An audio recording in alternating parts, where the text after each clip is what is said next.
जय शिवराय, जय भीम. 20 मार्च 1927 साली डॉक्टर बाबासाहेब आंबेडकरांनी महाड येथे चौदार तळ्याचा सत्याग्रह केला होता.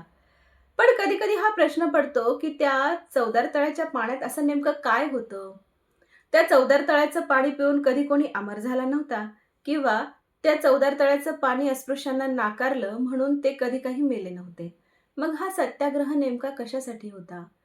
तर मुंबई विधान परिषदेत 1923 साली मुंबई कायदे मंडळाने सरकारी मालमत्तेचा म्हणजेच पाणवठ्यांचा वापर सर्वांसाठी खुला करण्याचा निर्णय घेतला होता आणि महाड नगरपालिकेनेही याला मंजुरी दिली होती. परंतु काही सनातनी लोकांच्या विरोधामुळे अस्पृश्यांना या चौदार तळ्याचा वापर करता येत नव्हता. तेव्हा डॉक्टर बाबासाहेब आंबेडकरांनी महाड येथे परिषद भरवली आणि आपल्या हजारो अनुयायांसोबत चालत जाऊन जातीय विषमतेला आव्हान दिले. हा लढा केवळ पाण्यासाठी नव्हता, तर मानवी प्रतिष्ठा, समता आणि आत्मसन्मानासाठी होता. हा लढा बाबासाहेबांचा तो लढा मोडून पाडण्यासाठी कैक जातीयवाद्यांनी त्यांच्यावर प्राणघातक हल्ला केला.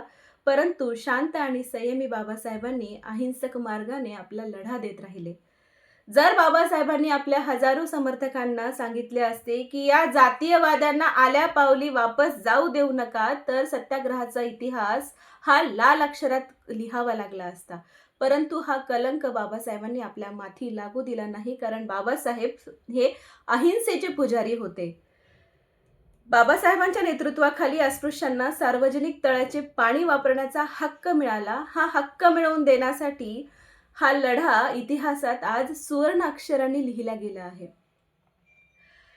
आणि म्हणूनच 20 मार्च हा दिवस भारतात सामाजिक सक्षमीकरण दिन म्हणून साजरा केला जातो.